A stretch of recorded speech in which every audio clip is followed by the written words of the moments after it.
Bueno, buenas tardes a todos. Primero que todo, mil gracias a ustedes por haber acudido a esta convocatoria. Muchas gracias a la Universidad de Pamplona por recibirnos y muchas gracias a Armando Martínez Garnica y el tema que nos corresponde hoy a 4 panelistas, de los cuales solo estamos 2, es el de mecanismos de participación ciudadana a partir de la Constitución de 1821 hasta la del 91, la participación política. Entonces, pues yo soy Carmen Cecilia Pérez Gómez, soy trabajadora social y soy politóloga.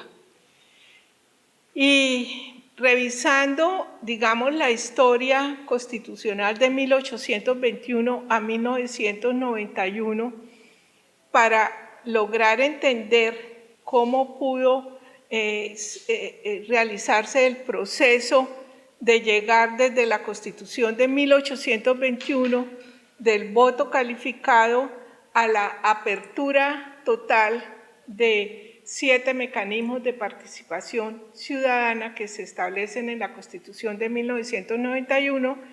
Entonces, hay que entender primero los conceptos de democracia representativa hasta llegar a la democracia participativa.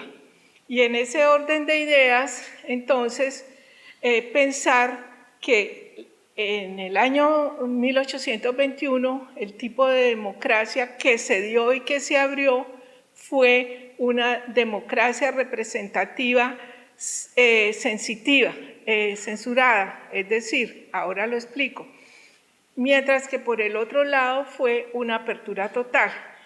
Y revisando, digamos, ese proceso constitucional de mecanismos de participación ciudadana a lo largo de 200 años, yo identifiqué que había, digamos, unas variables que se conectan, se interconectan y que de todas maneras están presentes a lo largo de todo ese proceso, digamos, entendiendo que se da en contextos y en entornos diferentes.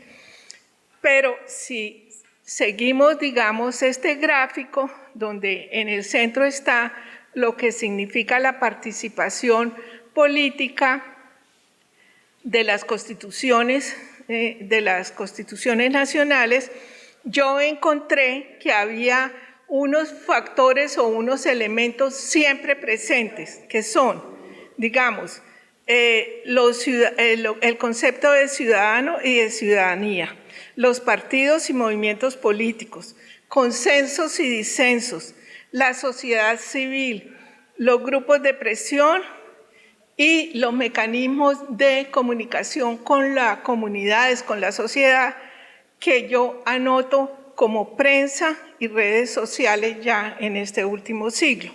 En ese orden de ideas, entonces, decir que la Constitución Nacional de 1821 formula en su título tercero, el artículo del 12 al 15, dice que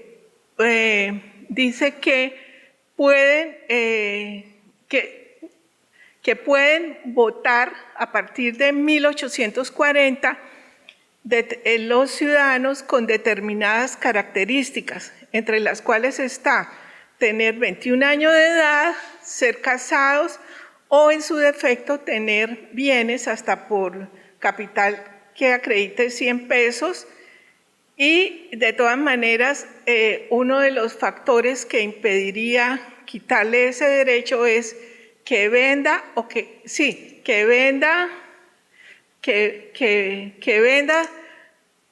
compre votos para que voten por él, porque pueden ser que voten por él, o que compre votos o que venda su voto.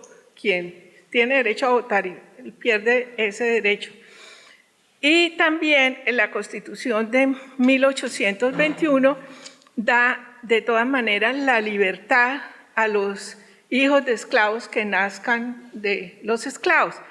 Pero en ese sentido hay un primer amago, digamos, fuerte de participación, ahí no se puede decir participación ciudadana, pero sí de alguna manera de los grupos de presión, y yo identifico como primer grupo de presión, en lo que revisé, los esclavos de Antioquia antes de 1821, que impulsaban el derecho a su libertad o el derecho a cambiar de amo.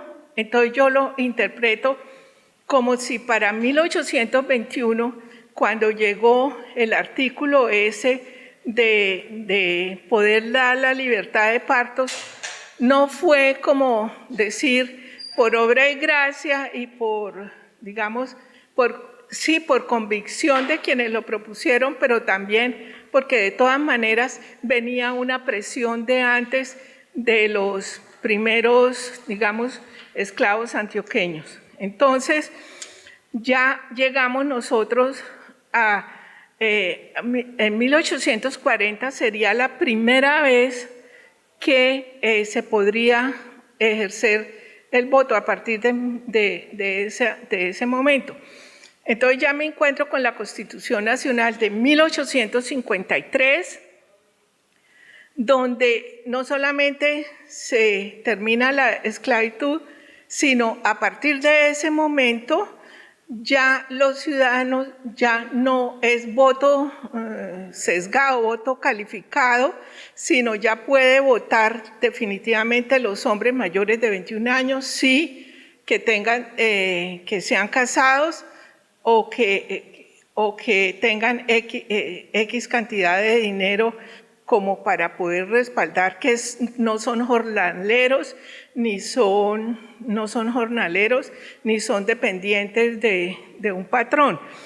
Pero es decir, en el año de 1849 yo identifico una interesante participación ciudadana con la revuelta que se llama, es decir, hay un 7 de marzo de 1849 que es importantísimo, digamos, en la historia de la participación ciudadana como para presionar cambios en lo que son los sistemas políticos, y es la revuelta del 6 de marzo de 1849, cuando el Congreso está reunido en Bogotá, en la iglesia de Santo Domingo, con el compromiso del Congreso de elegir al señor presidente de la República, y uno de los candidatos es José Hilario López,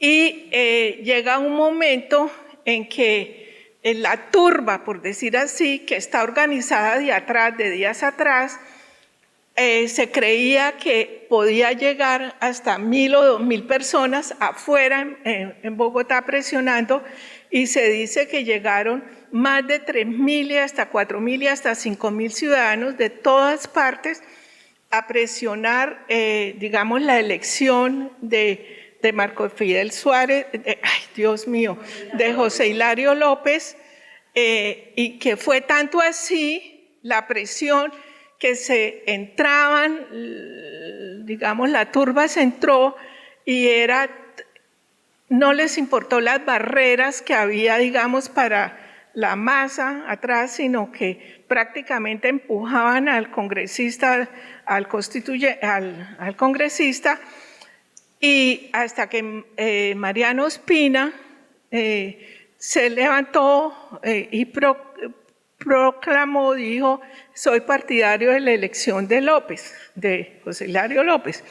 Entonces ahí yo veo como una fuerza real de participación política, y eso yo lo identifico como, en ese momento, como grupo de presión y como una sociedad civil pues organizada pero desorganizada. Bueno, para decir que de todas maneras lo que considero como ¿cómo se llama? Opinión pública, la canalizo a través de la prensa en ese momento, y en el siglo XIX se identifican varios periódicos, están varios periódicos para el siglo XIX.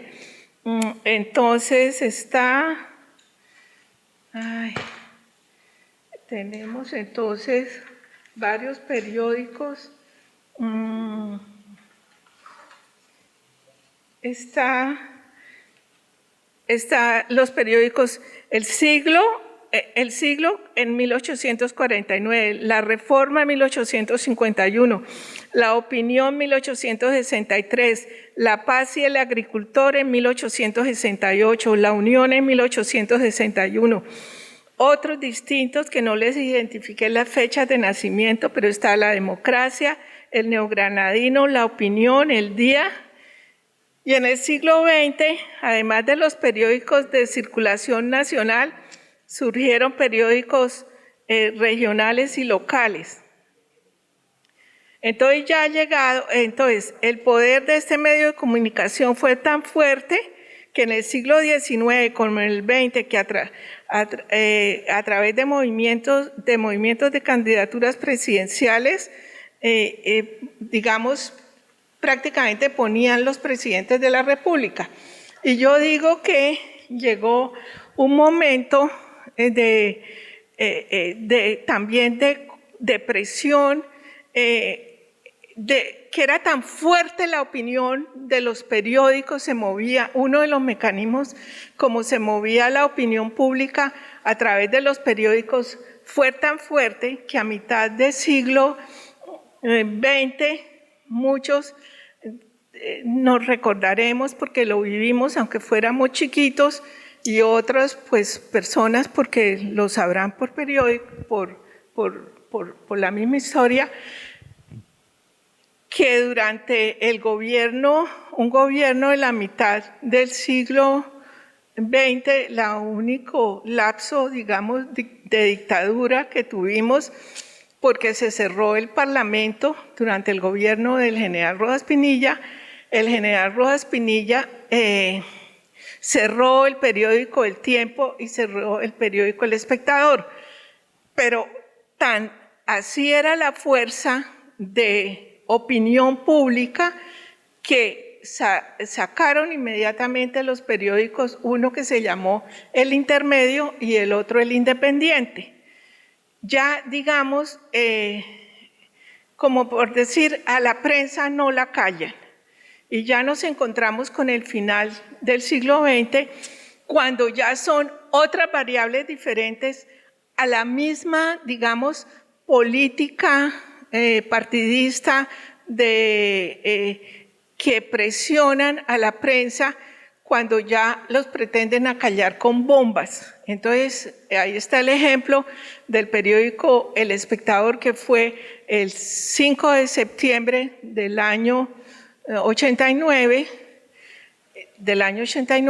y cómo también la bomba que acalló al periódico Vanguardia Liberal después en el año 89 también, después en septiembre del 89. Entonces, sin embargo, esos periódicos inmediatamente salieron al otro día. Igualmente, durante el siglo XX, pues muchas revistas también de opinión pública, que está la Visión, por ejemplo, Revista Semana, de todas maneras también, con opinión pública. Entonces, el concepto de ciudadanos y ciudadanía, pues yo lo veo que está muy presente a través de la sociedad civil, de los grupos de presión y de la opinión pública representada en ese momento en la prensa, fundamentalmente en los editoriales. Y cómo a través de todo ese periodo, digamos, de la Constitución del 21 al 91, hay consensos y disensos.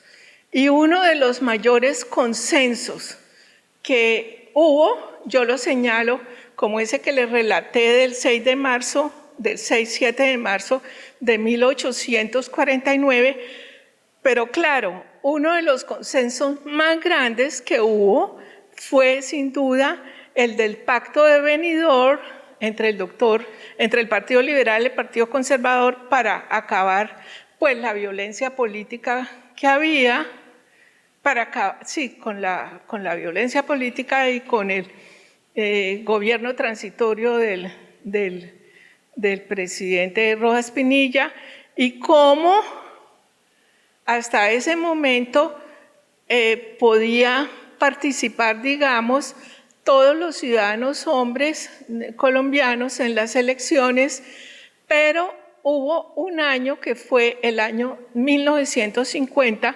cuando el 7 de agosto del año 50 gana las elecciones el doctor Laureano Gómez, pero teniendo en cuenta que el Partido Liberal no participó en esas elecciones, porque acaba de pasar la derrota del año 46 y el asesinato de uno de sus candidatos, que vuelvo y retomo y digo, como en un momento determinado, digamos, la prensa, en ese momento la prensa hablada por radio, porque según todo lo que yo he oído y también leído, es que una emisora, como decir, un locutor en un momento determinado,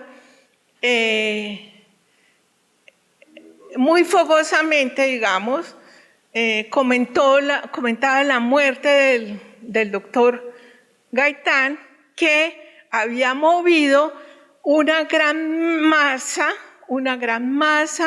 de adeptos, incluso en lo que se llamó la Marcha de los Pañuelos Blancos, que reunió gente que venía desde el Teatro, se llamaba Nacional, donde él se reunía todos los viernes y hablaba con su pueblo hasta allá, pues al parque, a la Plaza de Bolívar. Entonces, ya digamos que en la última etapa decir que los partidos y los movimientos políticos durante todo lo que fue, yo digo que hasta prácticamente después del asesinato, digamos, sin calificativos, de la última década de los últimos años 80, donde cayeron pues asesinados 4 precandidatos liberales, 4 precandidatos a la presidencia de la República, pues Luis Carlos Galán, Carlos Pizarro, Oscar, el de la UP, Bernardo Jaramillo y el de la UP, el doctor, ya dije, y el primero, el de la UP, sí, el abogado, viniendo de Girardot lo mataron.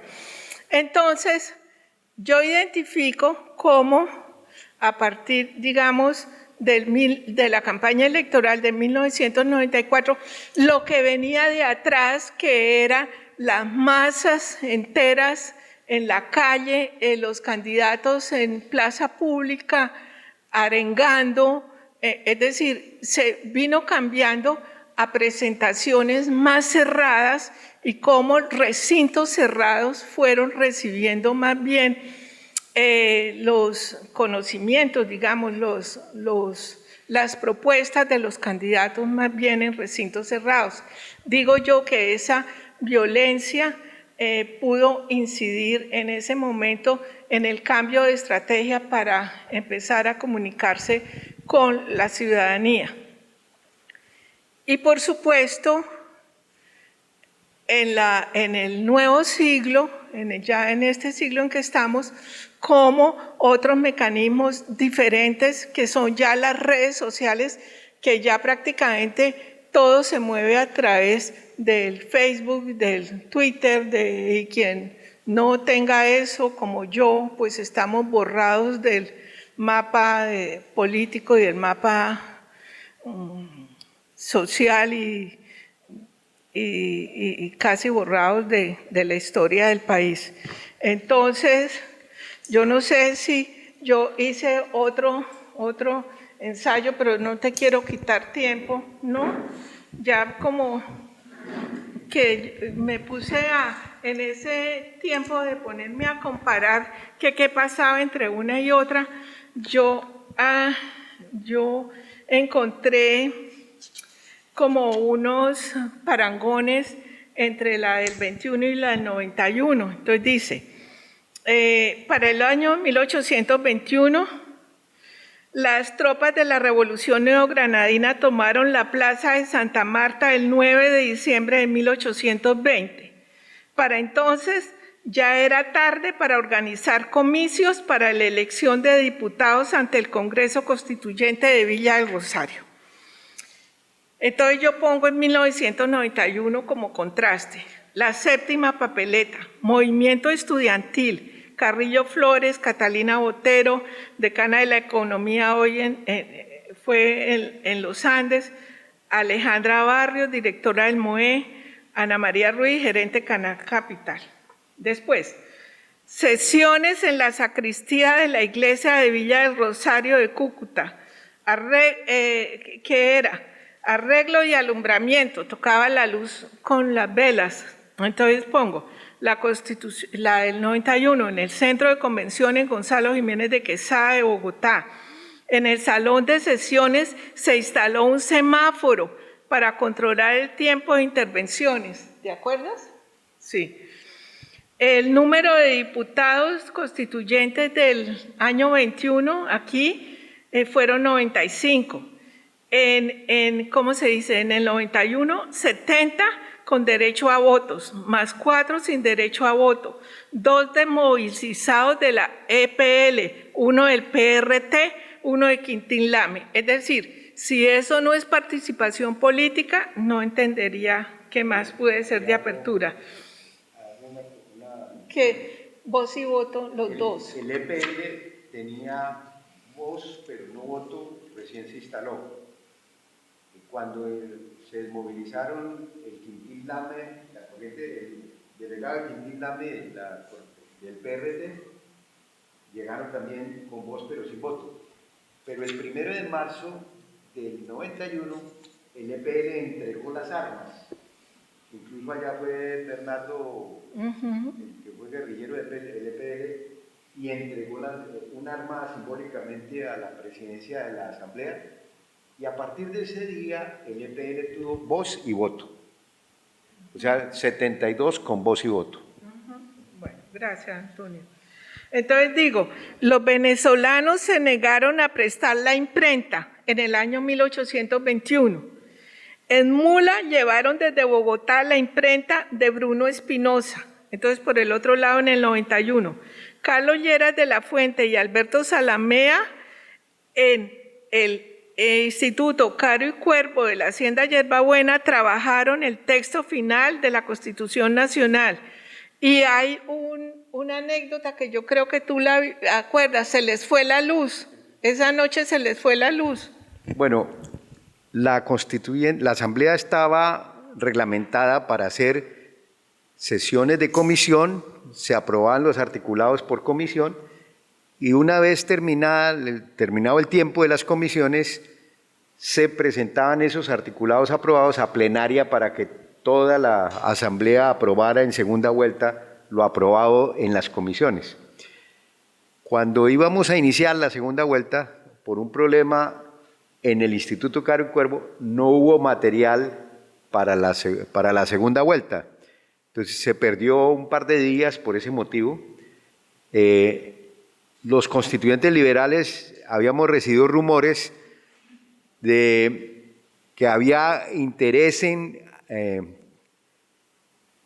cambiar la fecha de culminaciones, que por algún pretexto no se pudiese terminar la asamblea el 4 de julio como estaba programado, y en ese evento prorrogar la asamblea por un tiempo más, y eso no lo queríamos permitir porque pues si se rompe esa regla de juego de entrada por la cual votaron los ciudadanos, pues era como deslegitimar un poco la asamblea, y entonces se decidió que nos reuníamos con las secretarias a sacar los artículos que se habían aprobado en las comisiones y para el tercer día ya teníamos material para aprobar en plenaria.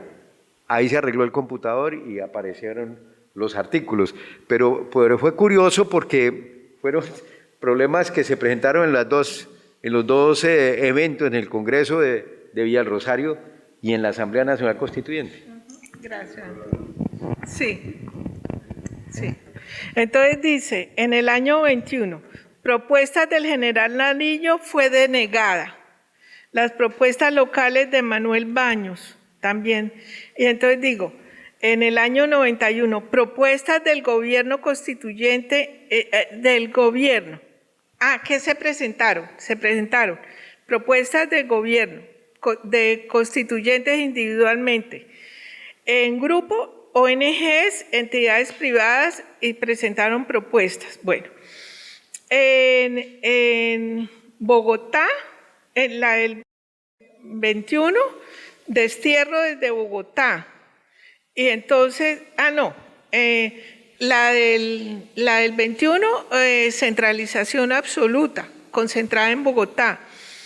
Y la del 91, descentralización administrativa y fiscal.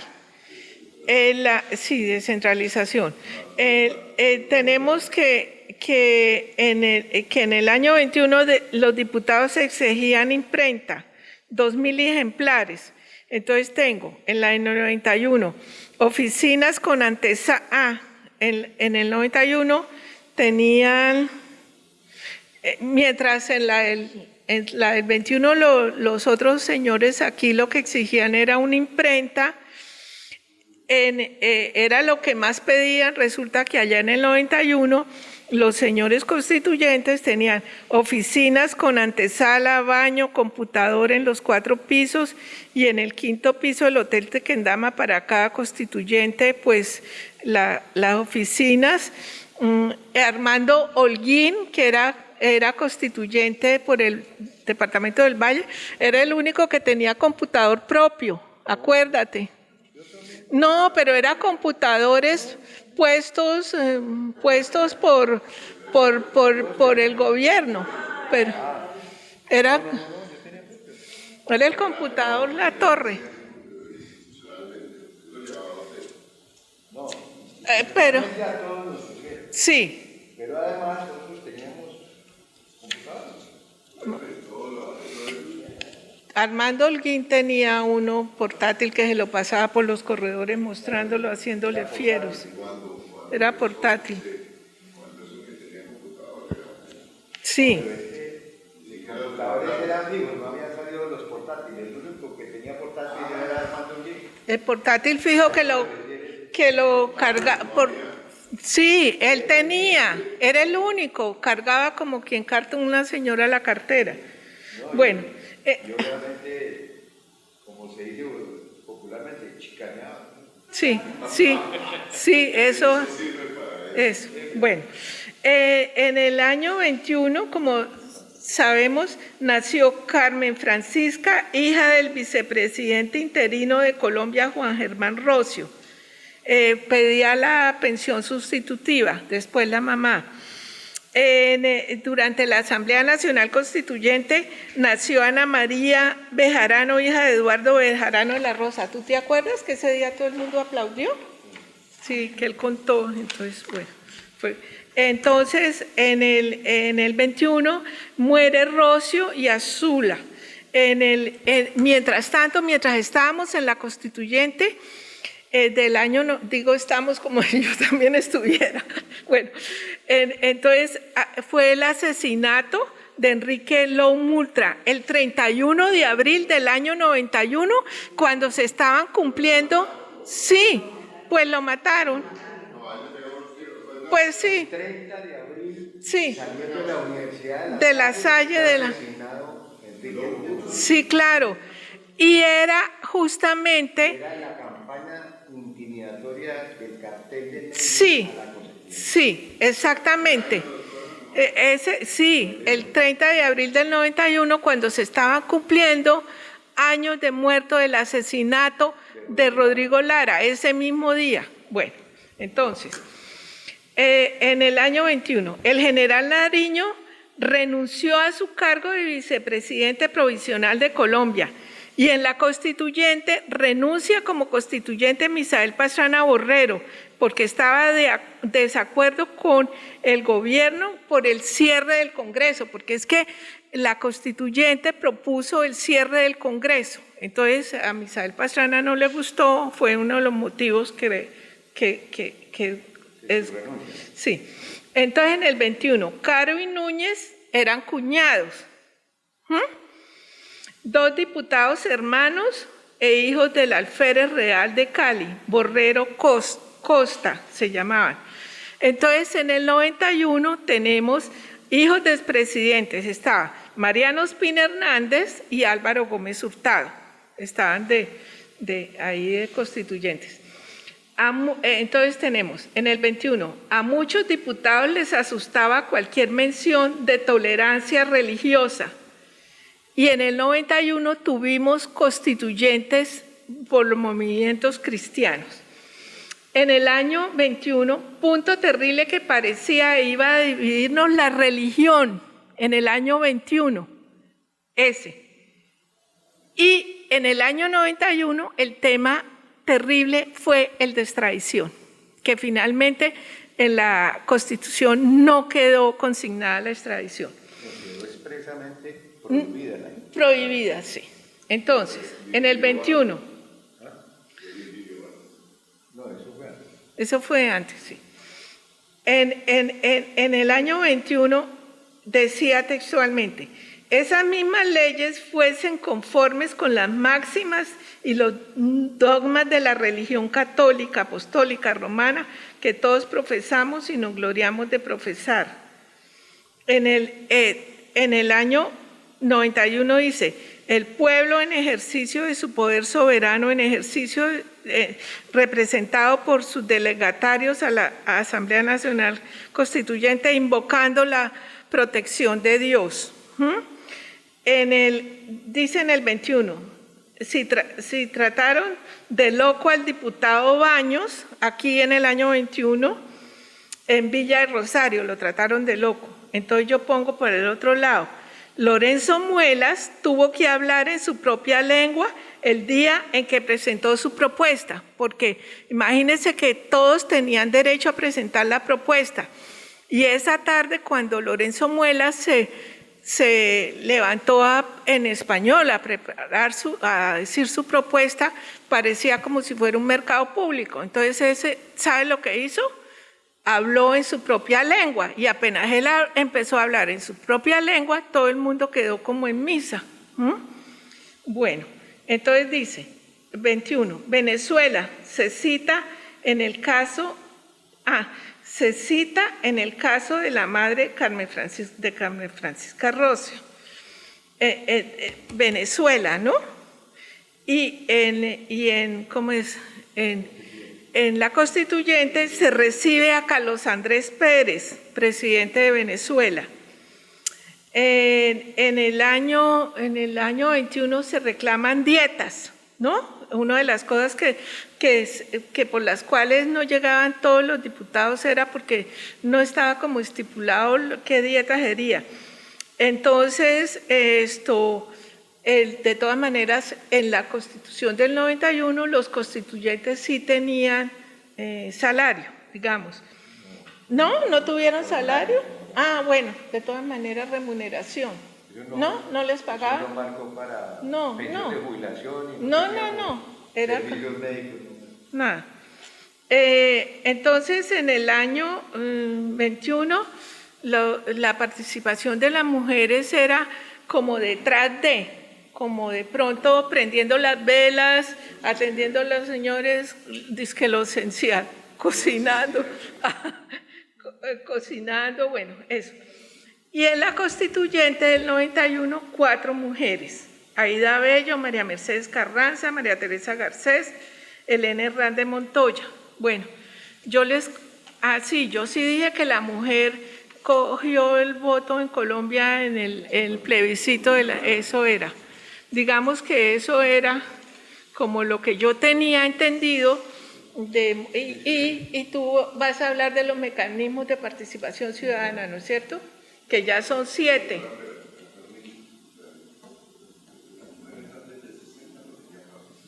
No, sí, por eso, 1 de enero del 57 votaron el plebiscito. 1 de diciembre del 57. Fue la primera vez que ya la mujer tenía cédula de ciudadanía. Entonces, pues...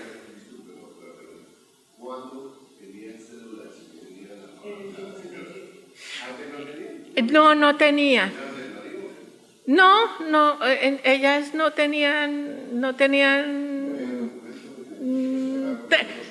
sí, tenían como una carta así larga que era como un papel, ¿cómo se dice? Como una...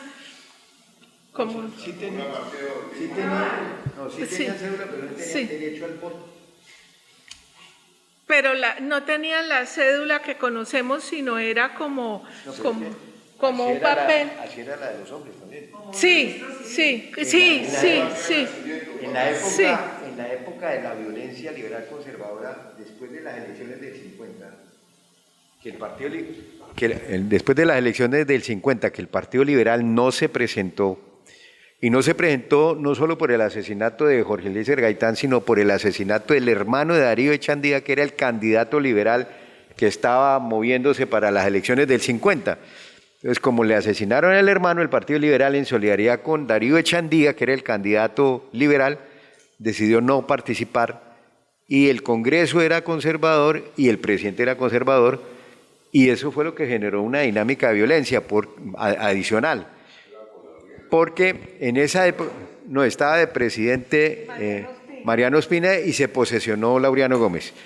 Pero entonces, como el control de votantes se hacía poniéndole al respaldo de la cédula un sello, entonces en los peajes o en los retenes de la policía, cosas de esas, su cédula, y la volteaban. Y si no estaba el sello era liberal. Y entonces... habían represalias, o bien porque era liberal o bien porque era conservador. O sea, los liberales mataban a los conservadores si tenía el sello. Si no tenía el sello era porque era liberal. Y al revés. Entonces, ahí eso fue. Entonces, el tema de la volteada de la cédula era, muestre la cédula, volteéla. Cuando la volteaba ahí, se salvó, si era pena de muerte o... Sí. Un dato, que siendo presidente de la República, el doctor Mariano Ospina Pérez en el año 49 cerró el Parlamento. ¿Lo cerró? Sí, lo cerró en el año de 1949, porque un liberal le fue con el chisme de que el Parlamento lo iba a tumbar. Era mayoría liberal el Parlamento en ese momento. Entonces el presidente, antes de que llegara, mejor dicho, madrugó a cerrar el Parlamento en el año 49. Ya. Sí, creo que ya acabé. Participación política. Bueno, yo primero que todo les quiero agradecer la presencia a todos ustedes por acompañarnos a esta mesa.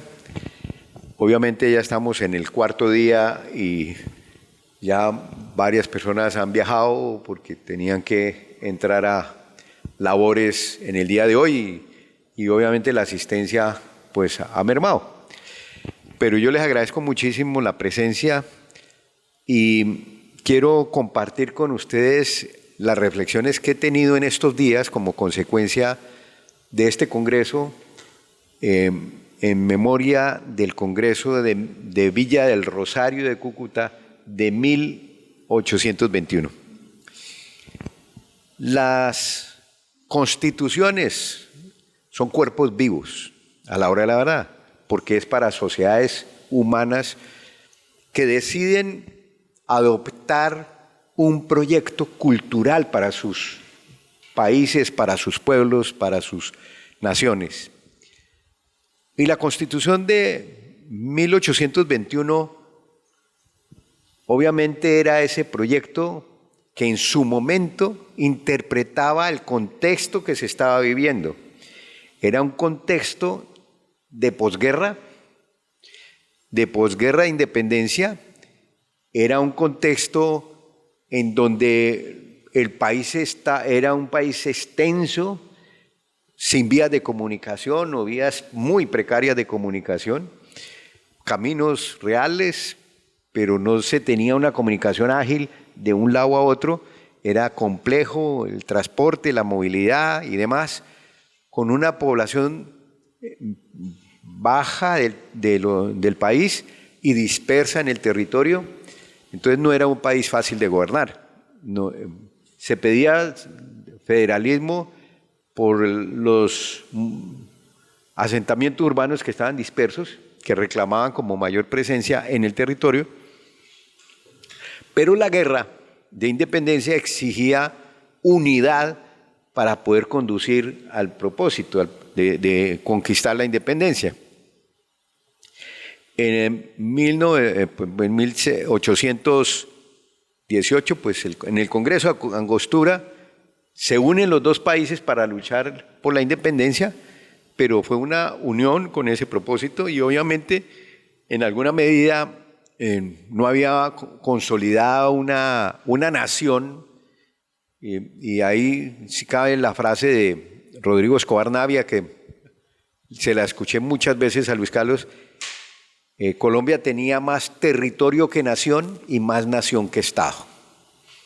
Y entonces la presencia del Estado era pobre en el territorio, por eso Colombia perdió su territorio, se lo fueron desmembrando por falta de presencia en el territorio.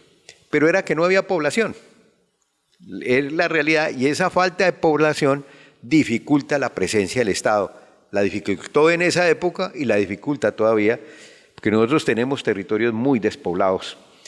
El caso de Bichada, por ejemplo, Bichada, Vaupés, Guaviare, son departamentos que tienen un gran territorio y muy poca población. Entonces, ¿cómo construir un hospital de alta complejidad en Puerto Carreño, que tiene 35.000, 40.000 habitantes? Allá no hay enfermos para un hospital de alta complejidad. Entonces, como no hay un hospital de alta complejidad, se dice que no hay presencia del Estado. Como no hay universidad, no hay presencia del Estado. Como no hay una serie de servicios y de servicios para satisfacer necesidades humanas fundamentales, pues obviamente se dice que no hay presencia del Estado, que no hay seguridad, en fin. Pero recuerden, muchos de nosotros vimos películas de indios y vaqueros, y en el oeste americano tampoco hubo presencia del Estado en su momento, y ellos decidieron conquistar el oeste americano y era poblarlo fundamentalmente. Y aquí tenemos que poblar el territorio para poder minimizar el impacto de que en esos territorios despoblados impera la ley del más fuerte.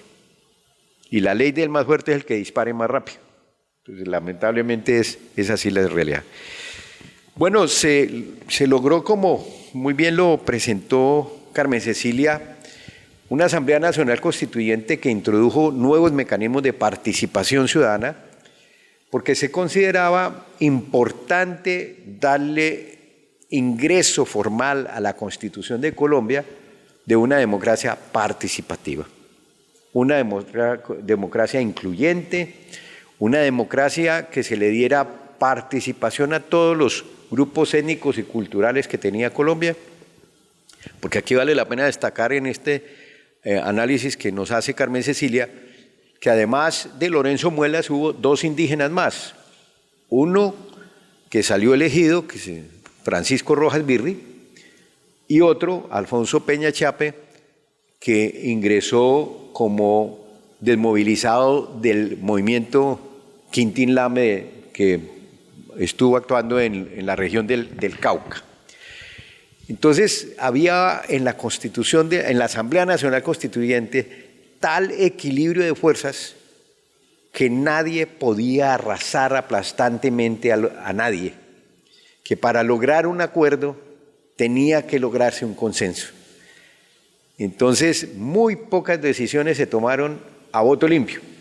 La mayoría era adoptada por unanimidad. Y eso habla del nivel de consenso que hubo en la Asamblea Nacional Constituyente. Si ustedes miran las gacetas de la Asamblea Nacional Constituyente, encontrarán más de 100 proyectos de reforma constitucional a la Carta. Llegó mucho material, mucha gente nos envió documentos, propuestas, iniciativas. Yo me atrevo a afirmar que yo gastaba 2 gafas por semana, como muy bien lo decía Jaime Benítez, de tanto leer, se fundían las gafas. Era una forma de, eso se lo adjudico a Jaime Benítez, que nos lo dijo, muy simpático Jaime. Se logró un ambiente muy agradable, había experiencia, había deseo de acertar, de buscar consensos, de lograr la redacción más adecuada. Me deleitaba antes de las sesiones de las sesiones plenarias llegar tan temprano, porque prácticamente estaban citados Alfonso Palacios Rudas y María Mercedes Carranza, y se sentaban a discutir los verbos rectores y el origen, si era latino o si era griego, los verbos rectores de la Carta. Todos se analizaron a ver si era el verbo más apropiado, y todo era buscando que la Carta quedara bien redactada. Además hubo comisión de estilo en el Instituto Caro y Cuervo, que se llamaba corrección de estilo, y con el doctor Salamea. Pero con el doctor Salamea luego eran la pluma. Sí. Bueno, hay unos comentarios interesantes de la época, pero bueno. Entonces, esto es para señalar que también se analizó la tradición constitucional y somos conscientes de dónde veníamos, por dónde pasamos, cuáles eran las aspiraciones aplazadas en un momento dado, que había que interpretar y acoger, y obviamente eso no podía producir otra cosa diferente a una constitución muy interesante, que merece ser profundizada, estudiada, analizada, y que lamentablemente el artículo 41 de la Constitución Política de Colombia no se ha reglamentado adecuadamente y no se ha desarrollado en toda su dimensión, que es la de la pedagogía constitucional. Y es que la pedagogía constitucional es reconocer todas aquellas normas que se convierten en un acuerdo de paz, porque las constituciones son acuerdos de paz, proyectos culturales que nos proponemos realizar en algún momento. Por el solo hecho de promulgar la Constitución no está hecho realidad lo que está escrito. Esa realidad la tenemos que conquistar a partir de lo que está escrito, con un adecuado desarrollo legislativo y un Congreso comprometido con esa Constitución. Lamentablemente, como nosotros revocamos el Congreso, hizo carrera una frase que decíamos, porque además nos inhabilitamos para aspirar al Congreso, se revocó el Congreso, pero nos inhabilitamos para aspirar al Congreso en el periodo, en las elecciones en donde se iba a integrar el Congreso, por pura delicadeza. No íbamos a utilizar el poder y revocar el Congreso para tratar de abrir un espacio en la Constituyente, en el Congreso de la República. Pero eso significó que le entregamos una criatura recién nacida a Herodes para que la desarrollara. Entonces, obviamente, eso hizo carrera esa frase. Le entregamos a Herodes la criatura recién nacida para que la desarrollara, y para mí, en lo que la mutiló el Congreso de la República fue en los mecanismos de participación y en el desarrollo de los mecanismos de participación ciudadana que deberían adoptarse. La ley que lo reglamenta es precaria, nos puso a recoger firmas para todo. Firmas para inscribir una candidatura si uno no tiene el aval de un partido. Y eso era para crear la franquicia de avales que eran los partidos políticos. Entonces, si usted tiene que quiere inscribirse por fuera de los partidos, tiene que recoger firmas y tiene que depositar una póliza. En mi lucha por reivindicar las conquistas de Luis Carlos con el Partido Liberal, yo me inscribí 2 oportunidades por firmas. Yo recogí firmas para inscribirme a la alcaldía de Bogotá en el año 2000, en 1997. Bueno, y recogí firmas en el año 2007, porque el Partido Liberal no convocó a consulta interna en el 1997 y tampoco convocó a consulta en el 2007. En 1997 estaba de codirector del Partido Liberal Germán Vargas Lleras y le dio a su hermano el aval, a Enrique. Y en el 2007, César Gaviria Trujillo, como director del partido, le dio el aval a Enrique Peñalosa, que ni siquiera era del partido. Y yo me había inscrito en un intento de saber si habían candidatos, y yo me había inscrito, fui el único que me inscribí, y Gaviria dijo, no, como no hay más inscritos, entonces yo le doy el aval a Peñalosa. Entonces, bueno, no, en el 2007. Pero eso es para señalar que los partidos se convirtieron en franquicia de avales y aprovechan sin tener una democracia interna los partidos. Entonces, no hay canales de participación ciudadana a través de los partidos. Ese es una figura, es un instrumento importante de los mecanismos de participación, son los partidos políticos. Es el más importante instrumento de participación ciudadana, es el partido político, siempre y cuando ese partido tenga democracia interna, porque si no tiene democracia interna, es una franquicia de avales, como lo acabo de retratar en lo que compartí. Pero tampoco tiene sentido abrir cabildos abiertos con firmas. Si existiese una comisión de participación ciudadana en los cuerpos colegiados, en esos cuerpos colegiados se puede erradicar la solicitud de un cabildo abierto sobre un tema específico y el cabildo abierto, el cabildo distrital o el cabildo departamental o el cabildo abierto a nivel nacional lo puede convocar el cuerpo colegiado. Son funciones nuevas que el mismo cuerpo colegiado se podía reglamentar a su favor, o sea, los cabildos abiertos se convocarán a través de los cuerpos colegiados, para darle además una formalidad, porque los cuerpos colegiados tienen una secretaría, porque los cuerpos colegiados tienen un personal administrativo que permite dejar constancia de la participación ciudadana, de quienes hablaron, qué dijeron, y que quede un registro de ese cabildo abierto. Los cabildos abiertos no tienen registros a la hora de la verdad. Entonces, a un registro adecuado. Lo ponen en la tarea chinchosa de recoger firmas, y entonces para recoger firmas hay que inscribir el comité recolector de firmas, señalar la contabilidad de cuánto le costó la recolección de firmas y entregar cuentas de cómo lo financió.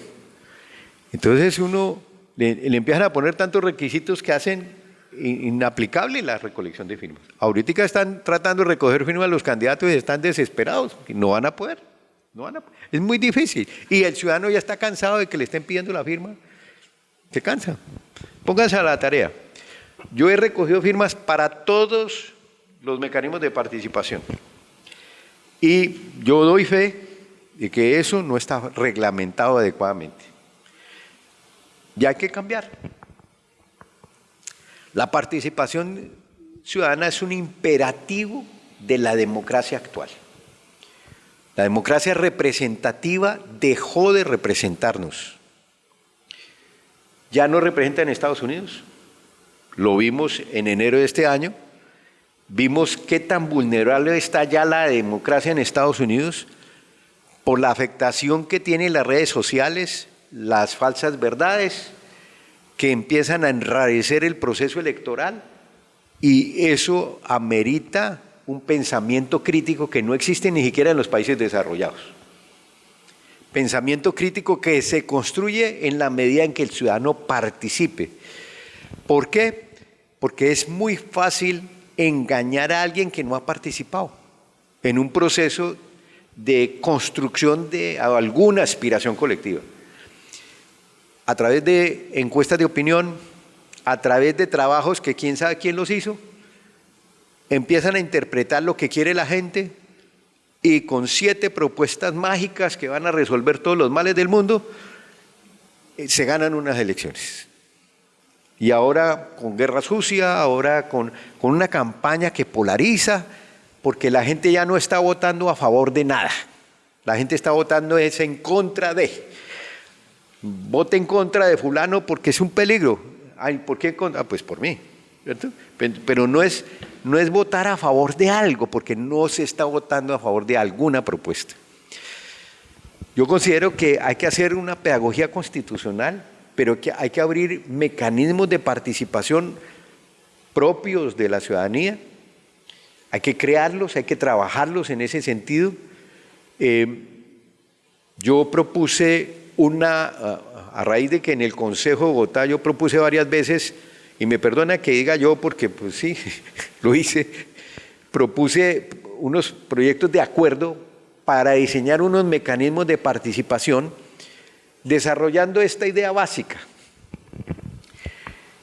La diferencia entre la democracia representativa y la democracia participativa es que en la democracia representativa no hay mandato.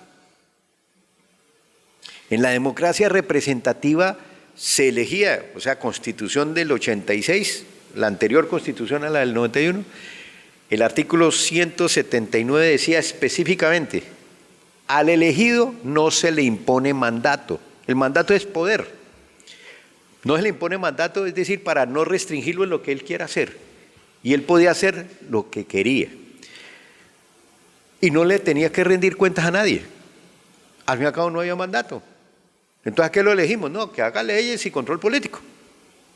Pero no había un mandato.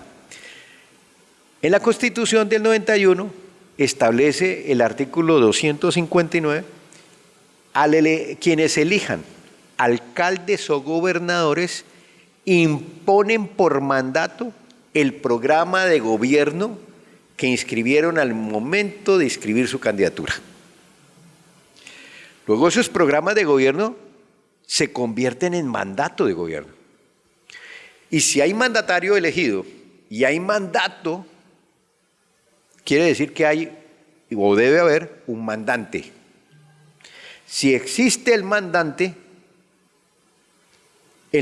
puede revocar un mandato, y a eso me refiero yo con el otro mecanismo de participación que se creó en la Constitución de revocatoria del mandato. Pues está tan mal reglamentado por el Congreso de la República que el periodo del mandato no coincide con el periodo del mandatario. Absurdo, ¿cierto? ¿Cómo va a hacer el mandatario? ¿Cómo va a cumplir el mandatario su mandato si no coinciden los periodos? ¿Por qué?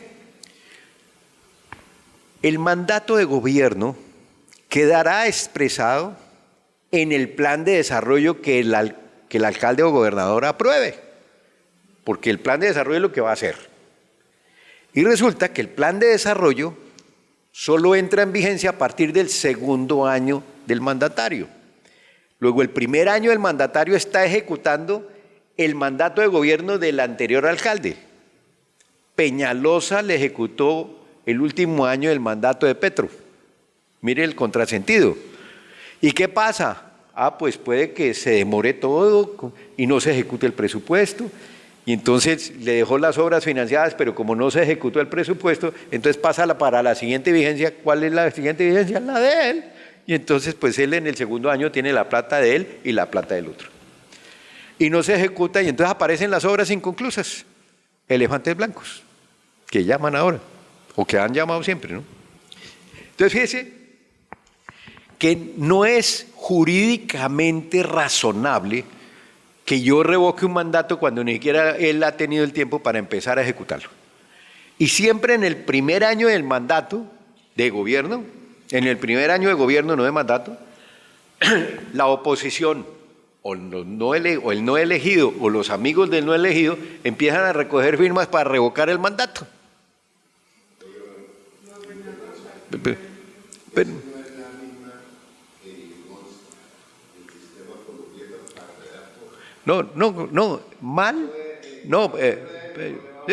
mal reglamentado justamente para que sea inaplicable, para que digan eso no funciona, eso no sirve.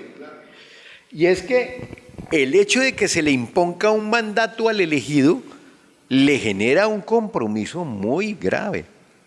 Si yo no necesito revocarle el mandato, porque yo le tengo que dar los 4 años, pero se puede hacer un juicio político que diga no cumplió con su mandato, en consecuencia no puede volver a ser elegido porque no cumplió.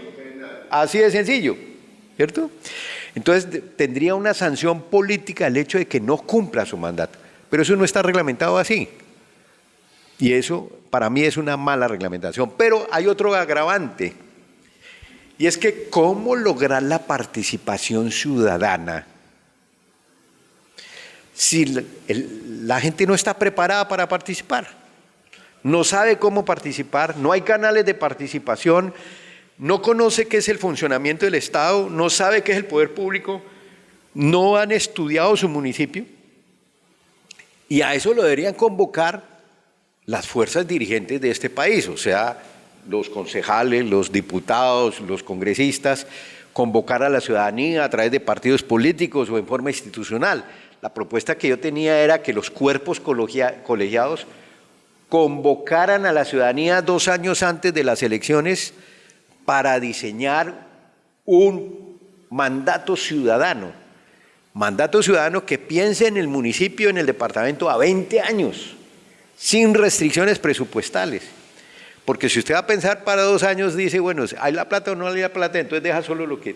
No, las aspiraciones colectivas hay que proyectarlas en el corto, mediano y largo plazo.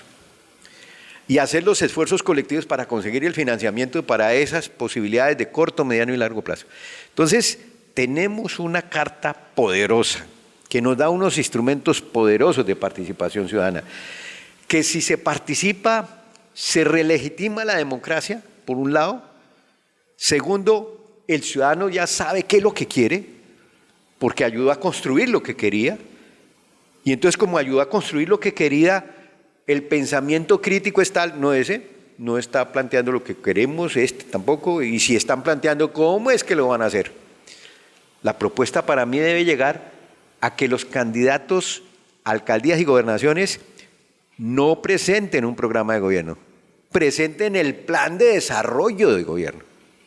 Al presentar el plan de desarrollo del gobierno, de su eventual gobierno, tienen que presentarlo con presupuesto, cómo lo van a financiar y todo. Lo que quiere decir que una vez vote y sea elegido, el mandato ciudadano es ese, y ya el presupuesto está aprobado para los 4 años, entonces no se somete a la extorsión del cuerpo colegiado que existe ahora. Los concejales extorsionan al alcalde para aprobarle el presupuesto cada año. Los diputados extorsionan al gobernador para aprobarle el presupuesto cada año. Y ese es el negocio. Ese es el negocio que se tiene entre el Ejecutivo y el cuerpo colegiado, y es lo que hace que el control político no se haga. Porque como el Ejecutivo le debe favores al cuerpo colegiado y el cuerpo colegiado le debe favores al Ejecutivo, pues eso de estar hablando con la boca llena es muy mala educación, no se ve bien, además no se le entiende, ¿cierto? Entonces, yo creo que estos mecanismos, esta democracia que se concibió en el año 91 y que me alegra que se esté grabando porque es un testimonio de un constituyente que habla por muchos constituyentes que nos sentimos frustrados por ese desarrollo de la Constitución del 91. Pero que además va en la línea de esa democracia que se soñó hace 200 años, porque se soñaba con esa democracia. Por ahora era la libertad, en ese momento era la libertad, pero querían una democracia del pueblo. Querían construir un país, querían desarrollar este territorio con democracia como se estaba pensando, pero que además, como era incipiente el proceso, pues la democracia empezó por una democracia representativa. Ya la democracia representativa cumplió su papel. Tenemos que ir a una participativa. Obviamente tiene que reglamentarse adecuadamente, tiene que canalizarse las energías de la participación de la gente, y pues eso es lo que tenemos que hacer en el inmediato futuro. Pero ese es un ejercicio que en la medida en que lo estamos viviendo, o en el momento en que lo estamos viviendo, pareciera que estamos lejos de poderlo realizar. Yo me atrevo a afirmar que hay recursos, se está pensando, hay tanques de pensamiento, pensando qué hacer, cómo hacerlo, hay experiencias, hay pilotos, hay trabajos que generan esperanza para este país. Pero yo quiero rendir un homenaje a los constituyentes de 1821. Quiero agradecerles los esfuerzos que hicieron en medio de tantas dificultades y disensos, pero que nos dieron una primera carta que ha ido evolucionando como evoluciona todo, toda obra es de los seres humanos, y que seguirá evolucionando hasta lograr una carta que nos permita convivir en paz, escuchar al otro con armonía, y no pues espectáculos que se ven que habla el uno y el otro se va. Bueno, muchísimas gracias, yo estoy muy complacido, me voy con una experiencia bellísima de este Congreso, porque analizar el contexto en el que se realizó el Congreso le permite a uno comprender las dificultades y muchas de las dificultades que aún subsisten de esa dificultad inicial, que como muy bien tiene una cantidad de paralelos interesantísimos, pero hoy tenemos una democracia fuerte y quiero reiterar lo que expresé ayer. Tan fuerte es nuestra democracia que ha logrado encarcelar a congresistas que violaron la ley, que ha logrado encarcelar a 3 magistrados de las altas cortes, 1 de la Constitucional y 2 de la Suprema. Eso es una señal de una democracia fuerte, de una democracia que está llamada a lograr, diría yo, aprender a convivir. Y si aprendemos a convivir, vamos a sacar a este país adelante, porque este país tiene una enorme energía interna, sus naciones. Colombia es una nación de naciones y ya está reconocida en la Carta, así no lo exprese explícitamente, pero si estamos reconociendo la diversidad étnica y cultural, estamos reconociendo naciones indígenas que se llaman naciones y que se hacen respetar como naciones y que nos hablan en otro idioma y que nos... Ese reconocimiento hace que Colombia pueda ser un piloto de unas Naciones Unidas que de verdad se comprenda, se complemente, porque vamos a ir a gobiernos supranacionales muy pronto, ya de hecho existe. Y en el nuevo régimen internacional va a imperar gobiernos supranacionales a los cuales nos vamos a tener que someter los colombianos. De hecho, ya tenemos algunos compromisos con ellos. Las cartas de derechos humanos están incorporadas a la Carta del 91. La Corte Penal Internacional son tratados a los que Colombia ha suscrito, y entonces será una instancia subsidiaria de la justicia colombiana. Si aquí no opera, allá opera. Y se han dado cosas como la Justicia Especial de Paz, que a mí me parece que es muy interesante ver la perspectiva desde la víctima. La justicia que tenemos nosotros la está viendo desde la perspectiva del sindicado o victimario en un momento dado, pero los derechos de las víctimas no están claramente establecidos. Entonces el sindicado, tiene derecho a dilatar su proceso con mañas. Entonces se presenta a la diligencia y le dice al abogado, al juez: qué pena, pero es que el abogado me renunció esta mañana. Entonces ya queda aplazada. Y con esas dilaciones logran que los procesos prescriban. Y prescriban lo fundamental. Y si es así, pues no habrá justicia, pero los derechos del sindicado o de la víctima están bien protegidos. Entonces hacen traslados de expedientes de un sitio a otro, esconden, y así la justicia protege, no la justicia, sino quienes defienden a los sindicados o quienes defienden a los victimarios terminan con esas estrategias dilatando los procesos y conculcando el derecho de la víctima a que se juzgue y se condene al victimario.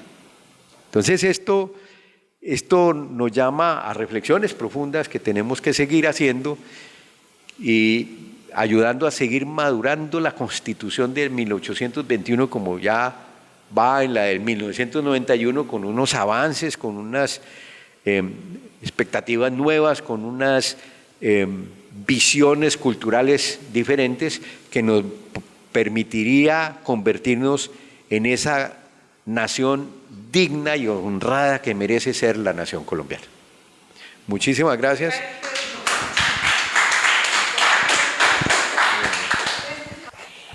Y usted termina hablando de una democracia que más bien va a dar réditos más importantes después con movimientos supranacionales, porque ya no es posible seguir siendo tan provinciano, cerrado, hermético, cabildoso.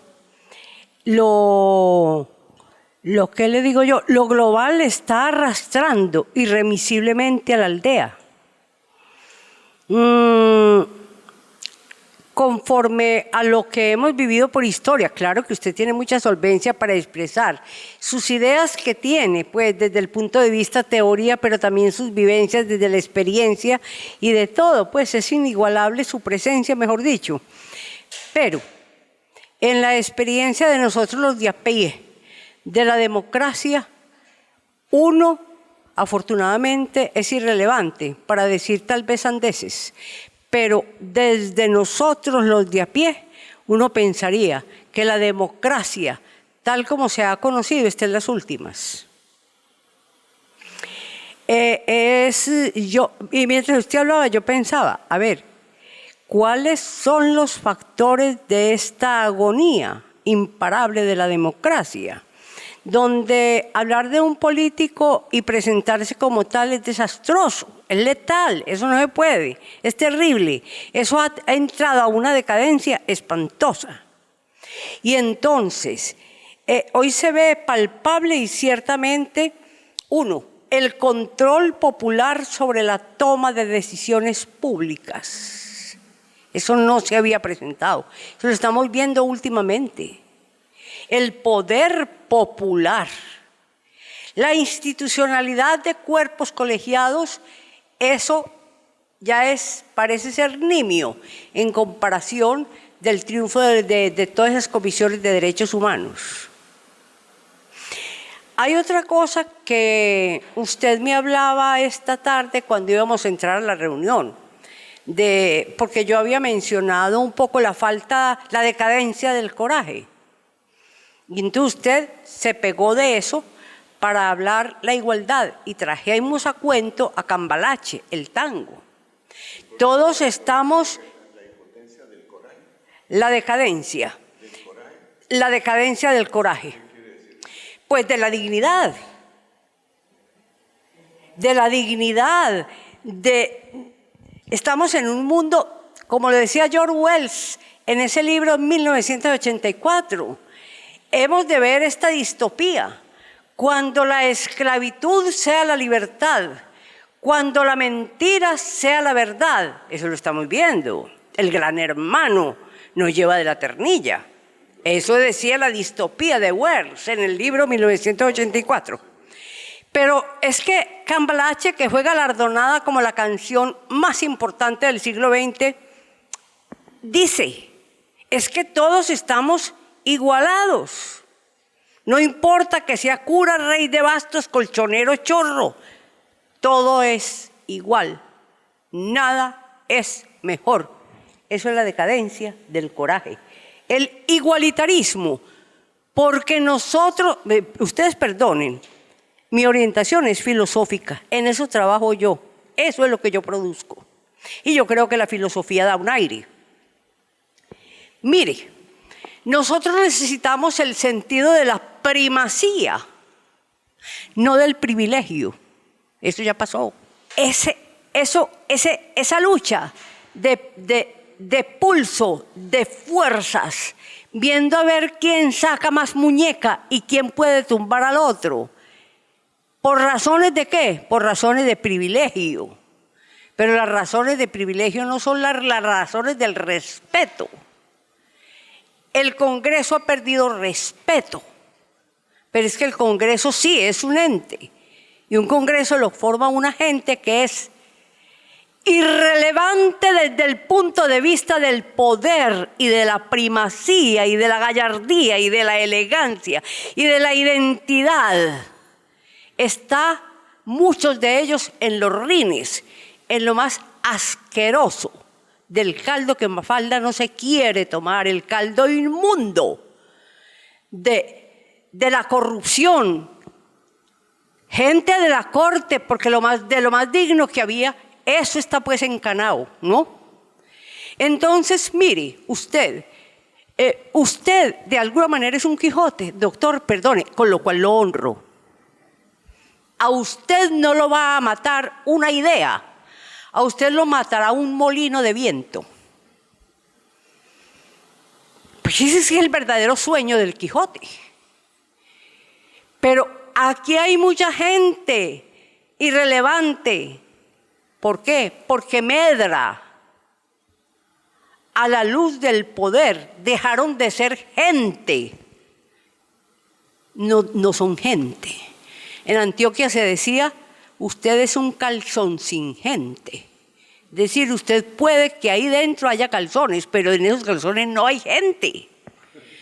Entonces, hay una irrelevancia de la cosa más aterradora del mundo. Y ahí hay dos fenómenos, doctor Galán, con los que no nos habíamos encontrado. Y a usted eso le debe doler en el alma, porque usted es teórico, porque usted ha vivido, porque usted sabe, porque usted ha estado comprometida, porque su familia no ha estado manchada con esa cosa inmunda de la falta de honorabilidad y de dignidad. Es que no son los políticos de su familia ni de la gente que a usted le tocó. Hoy ha llegado al solio de Bolívar y ha llegado allá gentes absolutamente indignas que hicieron perder al colombiano normal la idea de la dignidad del Congreso, la idea de la dignidad de las Cortes, la idea de la dignidad de las fuerzas militares, de la policía.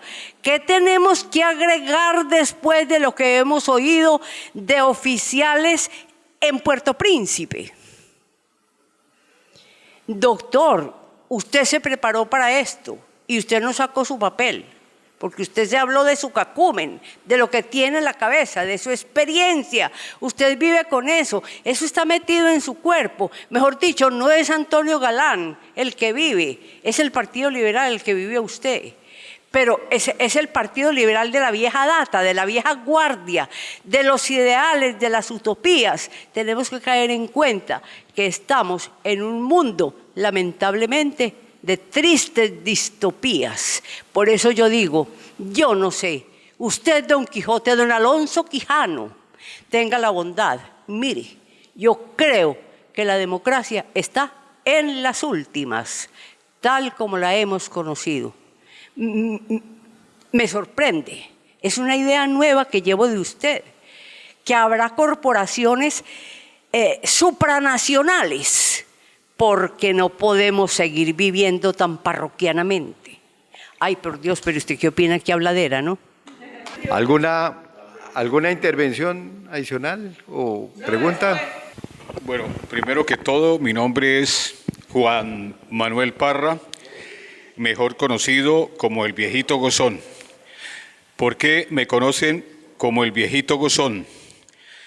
Porque resulta que la muerte se agazapa como amante furtiva para dar el zarpazo. La ignoro embriagado en el frenesí de la fiesta.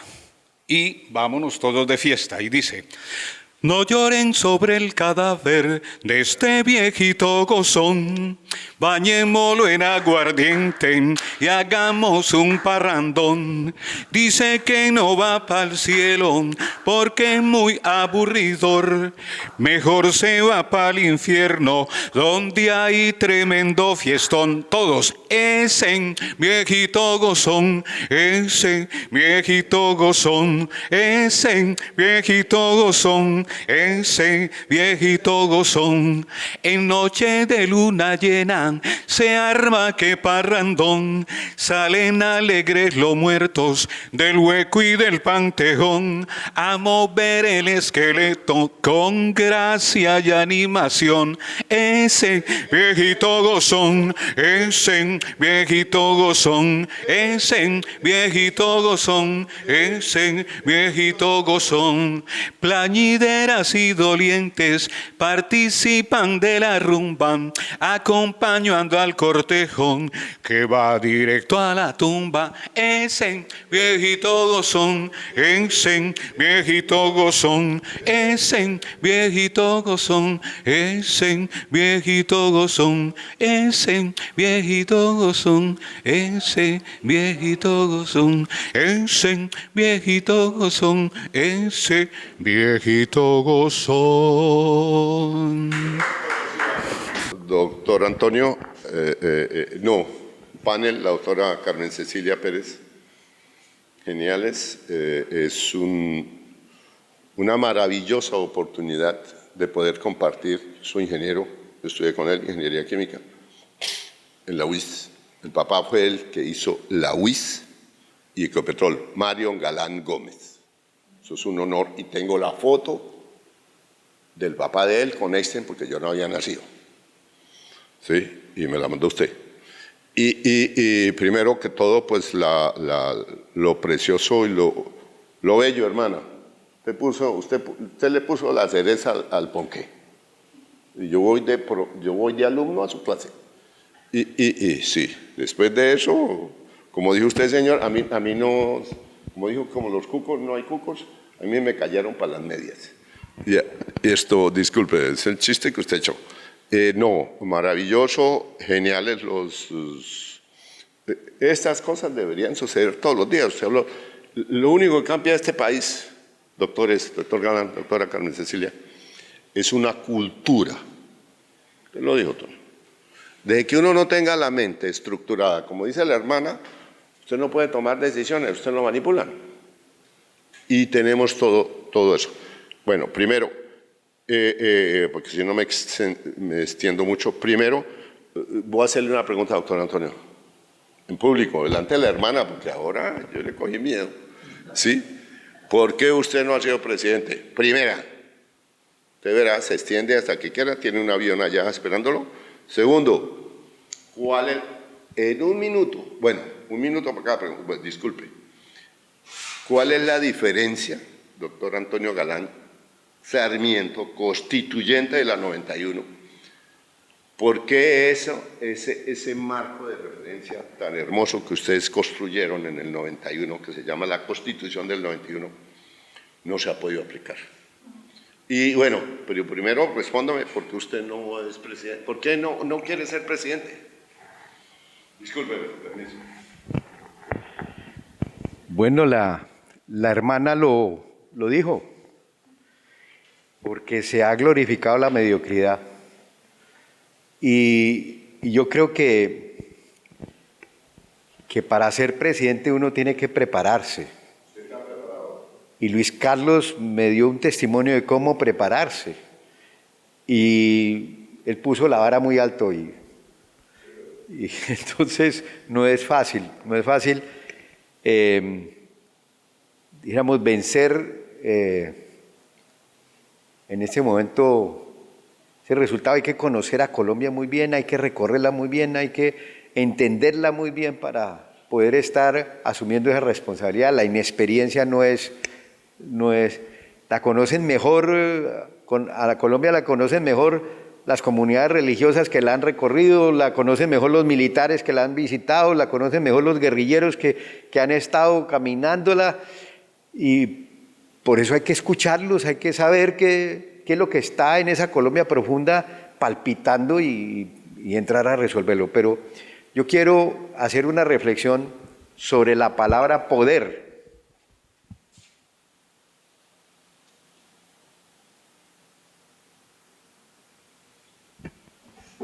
Arjona tiene una canción que dice que Cristo es verbo, no sustantivo.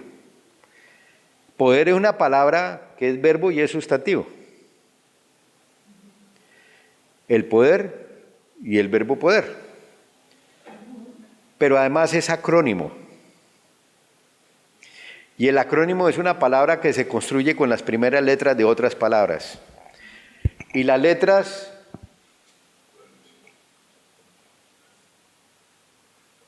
planeación, organización,